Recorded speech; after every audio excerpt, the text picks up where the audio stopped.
so much for making the time out of your very busy life to be with me Thank you. today. Thank you for having me. I'm not that busy. I'm always happy to be with a beautiful woman. So, You're so sweet and so lovable. You are so lovable. And I was about to say that to you before you just said something nice to oh, me because you have this just endearing. It's very unique when I meet people who are as famous and accomplished as you are, and yet just the sweetest soul just coming right through your face. well, that's what happens when you get old. So, I don't think so. I feel like this is yeah. the secret to your success. So, Uh, you've done all of the things and you're world renowned in so many different ways, but I don't know how you started. Were you like yeah. sitting in the kitchen as a child making things? Where does this all Well, go back to? back to my mother. I mean, when I was a child, in fact, in France, I can count 12 restaurants in my family, 12 of them run by women. My two aunts, my three aunt, cousin, and my mother are several restaurants. So, since I was 5, 6 years old, I was in a restaurant kitchen. And the world was quite different than it is now. I mean, we didn't have the telephone even. So we didn't have a radio or the telephone or television, of course, computer and so forth.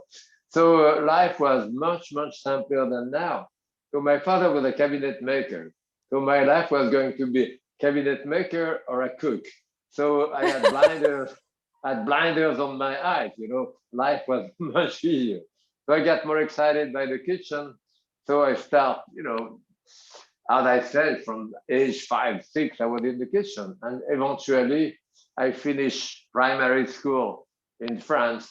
In fact, I was ahead. I was 13 years old only, and I left as soon as I finished. I left home to get into a formal apprenticeship when I was 13. So it was in 1949, way before you were born. Maybe even your mother wasn't even born at that time. So it's a long time ago. So I've been in the kitchen, 72 years or something like that. So, I mean, it's absolutely an incredible story, and it's very sweet when you said it was actually so simple. It was either be a cabinet maker or get in the kitchen. But yeah. I imagine because of the success that you've had to such epic proportions, that all those other women in your family never reached as many people with their food as you did. Oh, So, that's interesting that you said that because that's not true. I remember, I mean, at some point between 56 and 58, before I came to this country, I was chef to the French president. And I was with the last one was de Gaulle. And I remember going back home and going to my aunt who had a restaurant to getting into the kitchen. She would push me out. She said, "You dirty too many pots, you do too many." No one was impressed at all. I was the chef to the president. So no, those women were pretty formidable women. They were not very easily impressed. amazing. What do you think?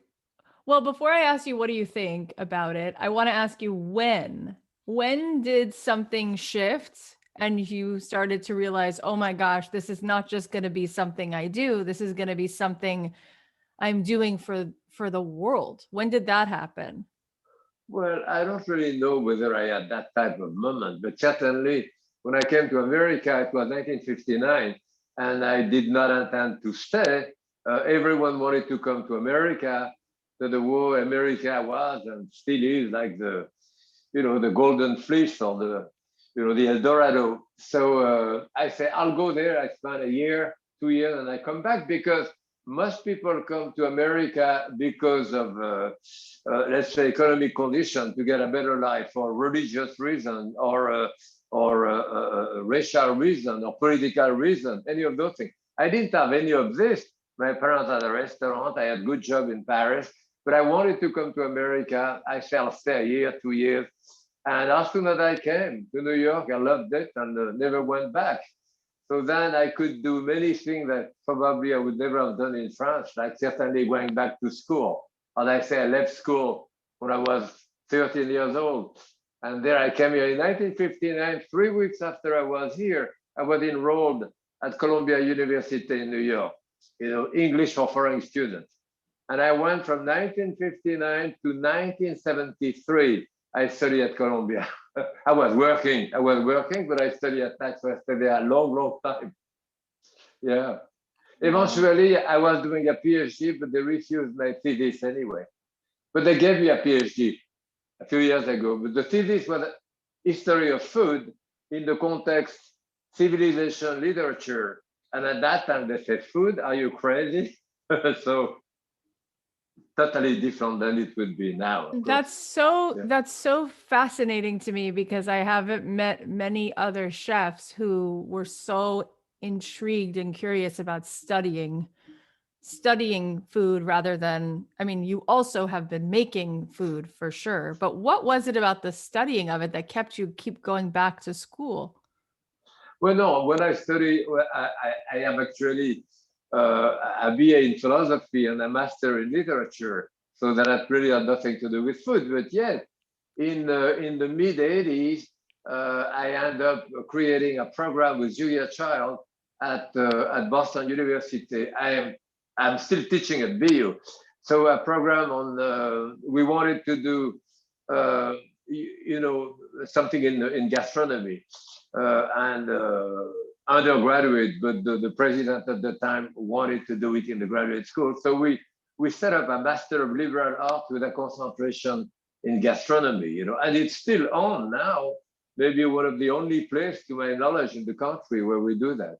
So That's so fascinating. And what was it, do you think? How has it been that your study of philosophy and everything else, do you think played a role actually in the way that you've shown up in your work? that's an interesting question. The point is that, as a kid, as I say, I left school at 13 years old, and in the tradition in France, certainly the cook stay in the kitchen. So any good mother, when I was a kid, would have married a child to a doctor, a lawyer, but certainly not a cook. The cook was really at the bottom of the social scale. Now we are genius. I don't know what happened, but anyway, so it was totally different. So, I tell you that all those studies that I did for so many years, psychologically were very important to me. I gave the commencement address actually at Columbia a few years ago, and I remember telling the student at the end, education is very important. I am paraphrasing Gilbert Sullivan, I believe. I say, education is very important. Without an education, you're likely to fall in the deadly danger of taking educated people seriously. So it's very important, to have an education, so you don't have a complex about it. So at some point, in fact, when I was at Columbia too, I could have taught literature. I did actually give some class at the Wesleyan University here, but eventually I went back to cooking because it's really what I like the best, what I do the best. But of course, I started writing recipe. For 10 years, I had a column in the New York Times in the 80s. So, I started more in the direction of writing and doing things. And also, yes, something very important. In the mid 70s, in 74, I had a very, very bad accident. I had 12 fractures.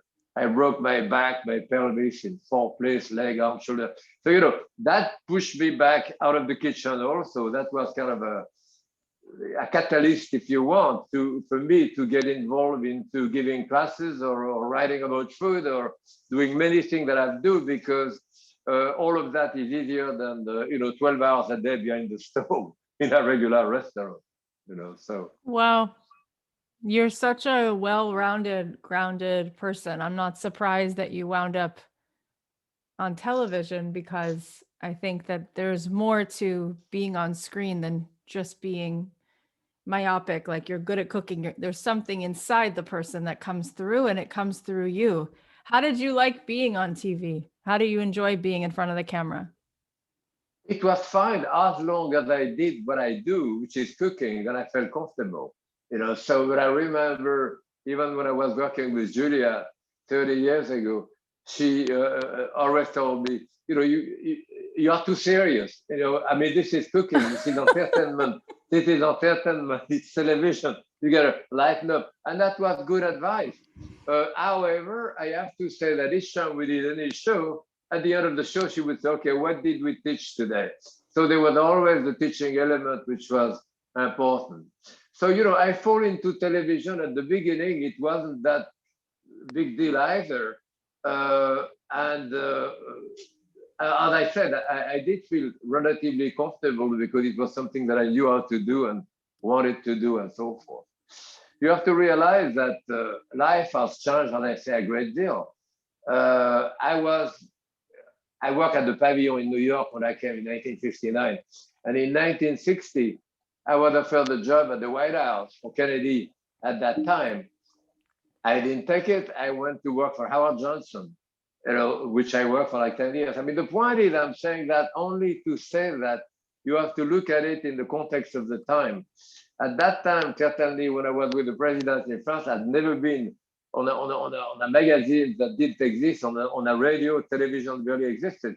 No one would ever call you to the dining room to get kudo or whatever. That did not exist. If anyone come to the kitchen, it was to complain about something. So there was really no prestige in what we were doing. So I have to say that probably at that moment, when I was invited to go to the White House, I had no inkling, no idea of the potential to, because it wasn't the way it was at the time. As I say, any good mother wanted her child to marry a lawyer, not a cook. You have so much humility about you, but the No, fact not that really. yes, you do. But the fact is that you're extremely famous.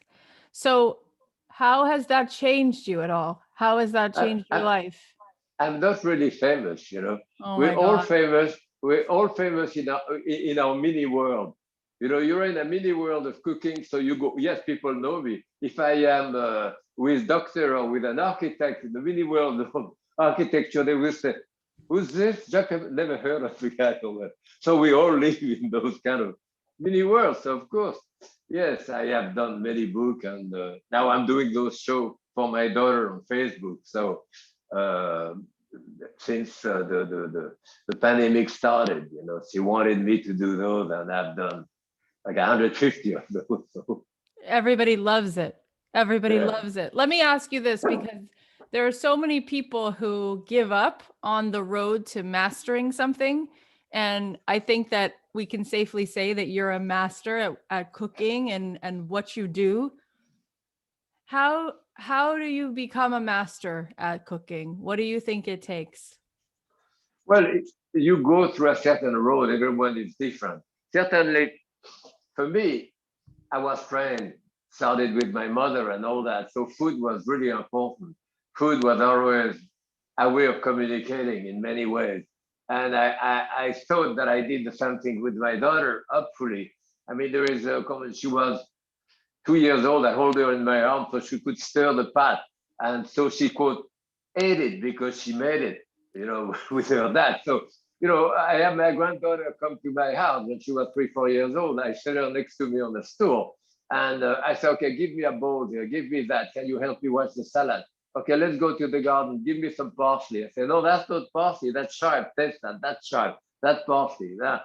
And I take her to the market. I said, get some apple. Maybe you'll get some pear. Make sure they are ripe. Did you smell them? You think they are ripe? So the kid get involved with the food, touching it, too, helping, and that's bring a kind of canvas, for me, for discussion, because whether you discuss with a kid 10, 12 years old, so there you talk about food, and more importantly, you sit down around the table and you share the food, and that brings some other conversation. So the food for us in our family was always important. So I grew this way. Certainly, when I work in the big restaurant, I work in Paris or in New York, as a young chef, you tend to add. I did things much more fancy than I would do now. And you tend to add and to add and to add more to the plate too. I'm 85 years old now. I take away, take away from the plate to be left with something more essential, like a tomato out of the garden at the right temperature with a bit of salt, olive oil on top, and I don't need any more embellishments on the plate. But this is a question of your metabolism changing, getting older. I eat a lot of soup, simple stuff now because that's the way things are. You go through life and you change. It's beautiful what you shared about your daughter and how you communicated with her. And recently, I was working with a nutritionist, and she said to me, you know, food is love. And if you don't have 5 minutes to make yourself avocado toast or something healthy for yourself, you're not loving yourself. And I find that in America, especially, nobody sits and lingers. Everybody eats fast food, fast, fast, Right, fast. And we've lost the ability to nurture ourselves and our children with food. And so the only time we'll use food for love is to pour ourselves a glass of wine, which is really right, not about the food. It's about escaping from pain. So right. how can we come back to food and make it feel like love rather than I have to be skinny and I can't enjoy my food? And what is that all about? It's gotten in the way of, I think, what Right. food is really about. What's your perspective on that? Yeah, I think you're right. I think it was Mark Twain who said, uh, cooking is the purest expression of love. There is no other application. It's just to please someone else. And that someone else can be your wife or your grandmother, your kid or your cousin or a friend. So, yes, it's a purest expression of love. You always cook for the other. And that you give a lot when you cook. So, you can start very small by having the kid make a little sandwich, a little something, that you put together, put one thing with another thing together and say, test it. Have you ever tested, that little piece of pound cake you want to, let's put a tablespoon of apricot jam on top. You'll see how good it is to, and this and that. And then sit down. I don't let the people use their iPhone. When you sit down together. This is the worst part of it. When I go to a family and the guy is eating a sandwich and his wife is sitting on the somewhere else eating something. The kids are looking at the thing, eating separately. That's the worst thing you can do. You have to spend time together. I mean, when Claudine was 10, 12 years old going to school, always 1 hour at night, at least an hour, we sit around the table. It wasn't always pleasant, you know, but we had discussion. At least we spoke. And the kid get crazy, love string beans for like 3 weeks, and they hate string beans. And then they don't like it. I mean, we never discussed the menu when I was a kid. This is what we ate. This is what I did tonight. It's not a restaurant. It's not like someone is going to, I don't like this and I don't like that. Meaning that my daughter ended up loving like Brussels sprout and artichoke better than some other vegetable because when she ate spinach or something, it's not like we went on our knees and say, "Oh my God, she ate spinach." No, we never even mentioned it. Eat that the way it is. You put it around the table, which is what people do in most part of the world. If you go to Africa or to China or most of Europe, people will put food on the table. They sit around the table, eat. There is no discussion. I don't like this. I like this. So, yeah. So yeah, you got to get back together like that. It's a very, very, I mean, for me, the eating together is the culmination of the day, being together, having a drink, sharing a bottle of wine and eating together is very, very important in my life. I read that with Rhodes Scholars, people who get the Rhodes Scholarship, they wanted to see Yes. like what did they have in common? And the number one thing that all the kids had in common who got the Rhodes Scholarship, it's not their parents' income and it wasn't where they're from. It was the fact that they ate dinner together as a family, that they No spoke kidding. to their parents at the dinner table. That's what they all had in common, that creates a level of a human being where they Yes. they are smarter because they've had a consistent conversation about their day with their family. Not only that, the food that you eat as a child is very visceral. Those tastes stay with you the rest of your life. I mean, I've eaten the greatest restaurant in the world with the greatest chef. You know what I remember? I remember those dishes. And then if I close my eyes and you give me the chicken that my mother used to do, I say, that's my mother's chicken. Or that's my wife, this. Or this is the lobster souffle of the plaza in Paris, or the striped bass of the pavilion in New York. Those tastes remain with you and are very, very important and very essential. In Marcel Proust, Remembering of Things Past, he talks about the affective memory, that is the memory of the senses, as opposed to the memory of the brain. Memory of the brain, if you ask me, where were you 10 years ago? My brain is going to work forever. So I was there. The memory, the affective memory, the memory of the senses has to do with the smell, the taste, the touch, the eyesight, and all that. So I'm walking with my dog in the wood in summer looking for mushrooms. I'm not thinking about anything. And all of a sudden I smell those mushroom, wild mushroom, and all of a sudden I am 8 years old Yeah. going wild mushroom with my father and my brother.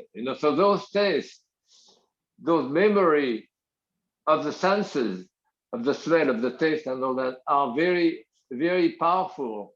They assail you when you don't even expect it, and very powerfully.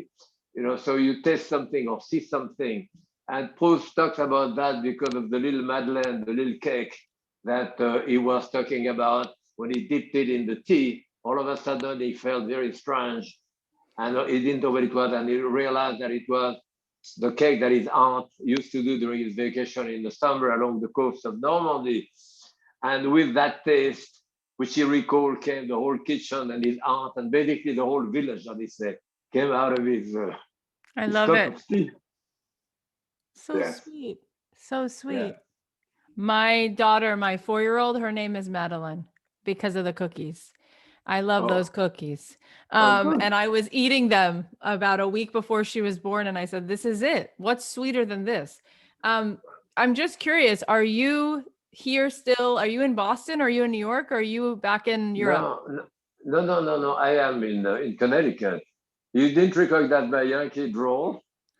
No, Well, I know that you've worked at no. I live. BU and New York, and I'm Yeah. like, where is he? Boston? I know. I live in Madison, Connecticut for the last.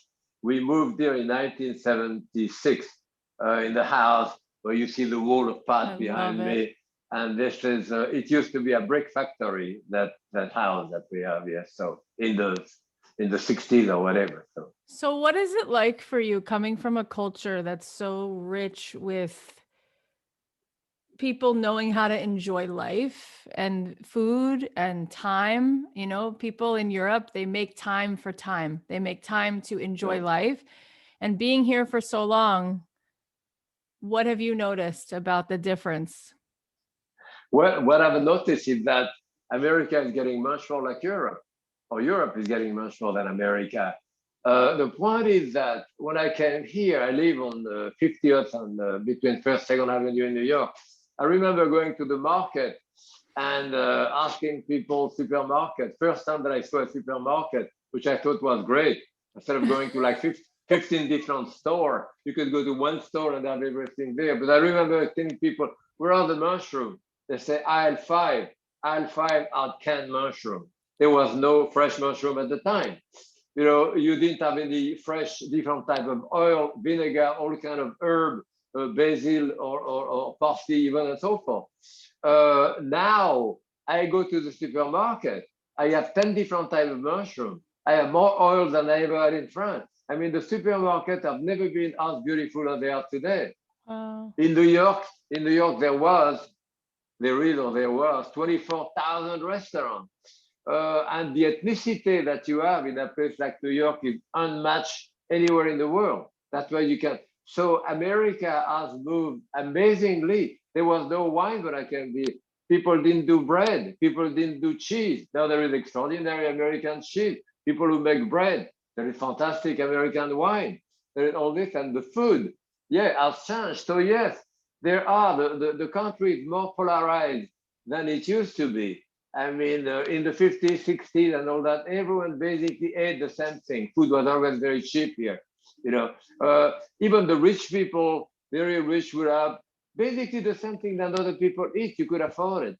Now it's totally, totally different. You have the people in the fast food area who eat day after day after day the same 3 or 4 or 5 dishes too, and you have people who take vacation to go in Italy and France to visit wine, or who take cruise, who are very, very involved in food, very involved. So, it's not as it used to be. There is different type of people now. Yeah, quite you're different. You're so right. And I just heard Dr. Joe Dispenza, he studies the body and neuroscience. And I heard him say that even though he's so into health and mindfulness and all this, he said, I'm also into cooking and wine and moderation. I don't deprive myself of meat or cheese or all this. And he said that the science shows that you'd be better off eating the cheese and enjoying yourself than feeling guilt and shame, because the guilt and shame is actually poisonous in the body. It creates Yeah. cortisol and all this. And I don't think Americans get this. I think that we believe that to be healthy, we need to deprive ourselves of a lot of things. But when I go to Yeah. Europe, I see people who are not obese and they're Yeah. eating good food. So how do we understand this? This is a Puritan, a Puritan leftover idea. Yes, without any question. Uh, I don't know if you remember Morley Safer, who was on 60 Minutes. He lived next door here, and I was friends with him for many years. And he's the one who years ago went to France and did that thing on 60 Minutes about the French drinking red wine, particularly, which was better for your health and so forth too, in moderation. But what we say in France, what's important is moderation in moderation. You cannot be too moderate, you know. So Right. anyway, there was a guy at Boston University, a doctor there who went with Maurice Schaeffer to do those studies in France. And I became friends with him too. He told me that at that point, he was studying not only the wine effect in France, but the cheese. The French had done study on cheese, but cheese done, no cheese which are like 3 months, package of sliced cheese or whatever, but cheese which live like a camembert who get old too and died and eventually done with raw milk and all that. And the effect of it, they have done study that it doesn't, it's very good for you, in fact, and it doesn't raise any of what people say cheese does. So again, it's a question of the quality of an ingredient too. Anyway, that study, I say, why don't you continue that study? He said, I tried to do it in this country, but no one is interested in cheese. That was years ago. So you cannot get the sponsorship or the help to do that. So yeah, it's true. I don't think that there is anything that you eat which is bad for you. I have no taboo. The only thing is to remember to eat things as fresh as possible and to follow the season. The greatest thing is to follow the season. When you have a tomato in full summer, it costs half of the price than in the winter. Nutritionally, it's the best. More importantly, the best in taste. The best in taste, the cheapest, and the best nutritionally because it's in season.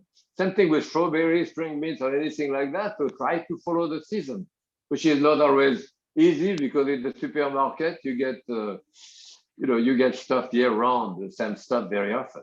So That go to makes farm. that Yeah, makes so much sense. So one question is, I'm curious, what's your favorite thing to eat? What's your favorite dish? bread and butter. If you have the greatest bread in the world and the greatest butter, it's hard to beat bread and butter. What kind of bread do you make that you love? Uh, that's a good point also because I make all kind of bread from baguette to big bread to whatever. In France, no one ever make bread because the boulanger, the bread maker, make it much better than you can do it. And here, if I find a good, and there is a couple of places where I can find good bread, if they do it better than I do, I have absolutely no problem going to buy bread. I mean, there is another thing too. The term homemade has gotten kind of a religious experience. My God, it's homemade. I've been to people who make their own ketchup, which is disgusting. So buy ketchup. In France, you're never going to buy pate or bread or anything like that. You go to the charcutier, he does it much better than you can do it most of the time. So you go buy it. Sure, I have no problem. So speaking of making stuff homemade, your newest book was released just a few months ago, Quick and Simple. And this is so important because most of us are too busy, unfortunately. And now, especially with the pandemic, we have to learn to cook because so many Uh, things are not available the way that they were. And so we need to do this. So how do we do this? How do we approach this without feeling overwhelmed? Most of us didn't grow up knowing how to do any of this stuff. right.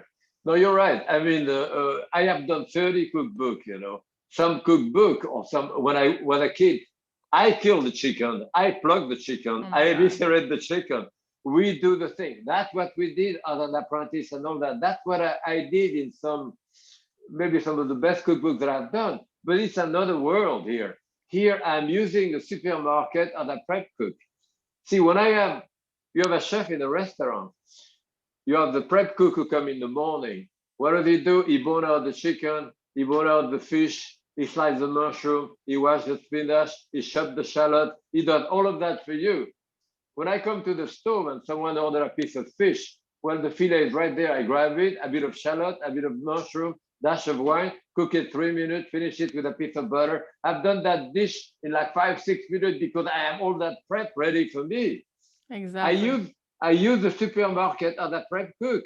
So you go to the supermarket, you have boneless, skinless breast of chicken, you have pre-washed spinach, you have pre-sliced mushroom, you use a non-stick pan, and you use that, and within 10 minutes you do a dish. You use the supermarket the right way, and it's very fresh. You can get good stuff. You make it sound so easy. Oh my gosh. But I feel like it's not easy because I feel overwhelmed. I have to Well, stop feeling overwhelmed. yeah, no, you have to get into it. I mean, people tell me I don't know how to cook. What do I do? I said, do you have a friend who knows how to cook? Next time you go to her house, say, can I come an hour ahead and work with you? So you go an hour ahead, you bring a bottle of wine. By the time you drink that bottle of wine, who cares if the chicken is a bit burnt? So, Um, yeah, I feel like part of it is coming up with something different to make every night. I feel this pressure that as a mother, I can't make yeah, the same thing every day. So I need like at least 4 or 5 things to make. So what would you yeah. say are the go-to if what's like a staple go-to couple things that we should all know how to make? Well, certainly for me, I never throw anything out. I use leftover too. So what my wife called fridge soup. The fridge soup, I open the refrigerator. I have half a carrot, a piece of zucchini, some wilted lettuce. I take all of that, put it in a pot with chicken stock or water with a tablespoon of chicken base, bring it to a boil it 10 minutes, put a handful of thin pasta in it, or oatmeal, or couscous, or grits, or anything like that to thicken it, cook it 5 minutes. I have a soup, a piece of butter on top, I do a soup. So, yes, don't throw anything out. And the more you do that, the more you get used to it, it becomes more naturally. So, yeah. That sounds so good. I think that there's something the whole house feels like love when you walk in a house and it smells like the kitchen. That's exactly what I say. When the kid come back to school, when I was a kid, it was in the kitchen that we stay. And the smell of that kitchen and the noise of the kitchen and the voice of your parents or your mother, your father, the cling of the instrument, the taste of the food, that stay with you the rest of your life. This is the most secure, best place in the world. Food is memory. What do you think that those kids in Afghanistan or in fighting kids which are 20, 22 years old, what do you think they dream of at night? They dream of the clam chowder that his mother is doing or the southern fried chicken his father used to do. So at that point, the food has transcended the level of physiological function of food. The food has become memory. It has become love. It has become home. It has become security. It has become all of this. Very important. So sweet. Speaking of home, I'm just curious. Tell me what your daughter, where is she at in her life at this point? Well, they live in Rhode Island, very close to me, and my son-in-law Rolly teaches cooking at Johnson and Wales Oh my, University. He's been a chef for 25 years, but he just finished a PhD in do, and actually he wrote his PhD and created the foundation, the Jacques Pépin Foundation. Use all my tape. I have hundreds of tape of technique and all that I've did on PBS. I have 30 books and all that. He used that to work with community kitchen and the community kitchen all over the country to teach people who have been a bit a problem in life. We're talking about homeless people. We're talking about people with drug addicts, former drug addicts. We people about veterans. we are talking about people like this who are not young, 20, 30, 40, 50 years old, working in community kitchen. We try to teach them those basics of cooking with the tape and with the thing so that they can redo their life. And this is a great thing that he's doing there. He's done a great thing with that. It's incredible. Yeah. And it must feel pretty wonderful that your daughter married a cook, because I think that speaks a lot to how she feels about you, and B, that her husband admires you so much Yeah. that he would do that with his time. Yeah, you can go on the Jacques Pépin Foundation.com and see. It's funny that you say that too, because when Claudine was a teenage, before, she didn't know what she would do in life, but she knew only one thing, that she would never do what her mother or her father is doing. So of course she went to BU, got a degree in philosophy, went into graduate school, spent a year in Europe, in Brussels, to do a paper on the defense of Europe, and then she came back, started to work for Dom Pérignon to sell champagne, and then met a chef and married a chef. So the whole thing turned around. She couldn't escape it. Right. The thing is, you have so much drive, like for a person who's you're easily happy. You can tell things make you happy, simple things make you Right. happy, and meanwhile you've done so much. Your work is so prolific, so clearly something drives you to keep teaching, to keep helping other people. What is that? What keeps you I'm, making things? I'm already hungry. All right. And I was ready for a glass of wine. So this is it. You get the greatest meal in the world. You say, I'm not eating again ever. 4 or 5 hours later, you say, I'm going to have something. Yes. Yes, that keeps you on. I also have heard and seen a little bit that you've been painting and selling your art. Yes. I mean, What got you into that? I have an art site. A friend of mine, Tom Hopkins, with my photographer and so forth, is running it, and it's fantastic. I mean, no, I've been painting for 55 years, 60 years, forever, since I came to this country. So I've done some art show, but I've done doing a lot of chicken.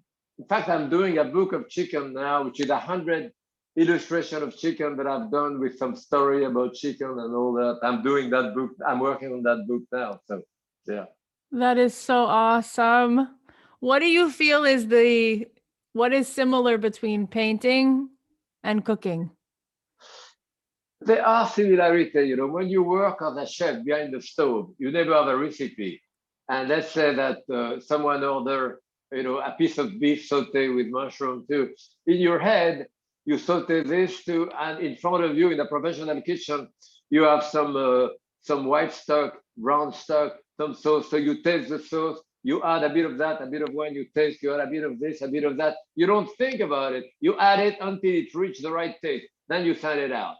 5 minutes later, you have the same order. If someone was to take not exactly what you did, it would never be the same, because the beef may be thicker or two, or it goes faster, or you cook with gas, electric. So you adjust, you add, adjust, and it's right. So because the idea is not to duplicate a typewritten page on a recipe, it's to duplicate a taste each time. So when you paint, it's a bit of the same thing. It's not like I am in front of my canvas and I say, maybe I need some yellow, and I go to find a tube of yellow too. No, I have to have all of this in front of me. And when I start, I add a bit of that, and add a bit of that, like it tastes good, it looks good.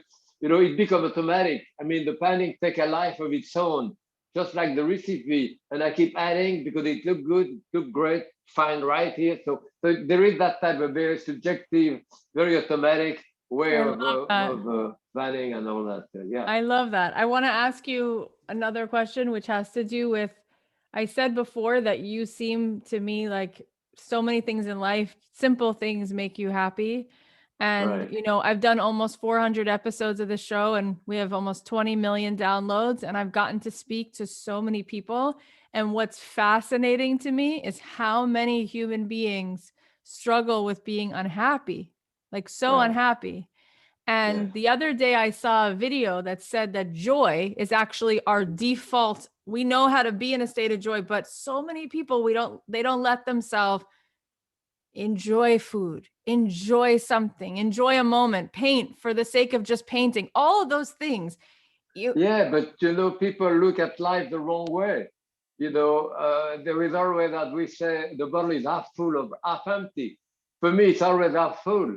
It's not half empty. And when you look in life, you can, if you start looking at the people who are better than you and richer than you and have this that you don't have, this is the wrong way. Look the other way are the people who have no limb or all kind of problem and sickness and are poor and have nothing to eat and feel how happy you should be. And you are, so you have to look at life the right way. There is always people who envy you and think that have much more than what you have. And for most people have a lot. They don't realize what they have. They so should right. be happy with what they are. Yeah, You're so right. And it's such an yeah. important perspective. And, we talk about social distance now so much, but before COVID, we had 54% of our country was taking some kind of antidepressant. And the reason they listed, the number one reason people listed was a feeling of sad loneliness, right? So yeah, that's so good. I think about what you've said today and how important it is to sit together, to eat together, right? To be together. And I also hear you talking about all the things you do that keep you present in the moment, using your hands, looking for the mushrooms, smelling the apple, cooking, painting, right? Right. So often people are scrolling their phone, they're not present. They're running away from the moment. So how do you how can you explain a little bit about how much of your life you're using your hands and your smell and you're in the moment and how that maybe has affected your happiness? Yes, and your eye. Go sit outside. Look at that tree. Look at the sky. I look at my garden when it starts growing. It's already a miracle. Wow, those things are great. Look at outside. I go sit with my granddaughter. I am by the sea here in Connecticut. Go sit at the beach. Look at the sky. Look at the dog going by. Look at look at what's growing. Don't run. When you run at the beach, you don't see all the flowers and whatever is along the road and all that. Walk slowly.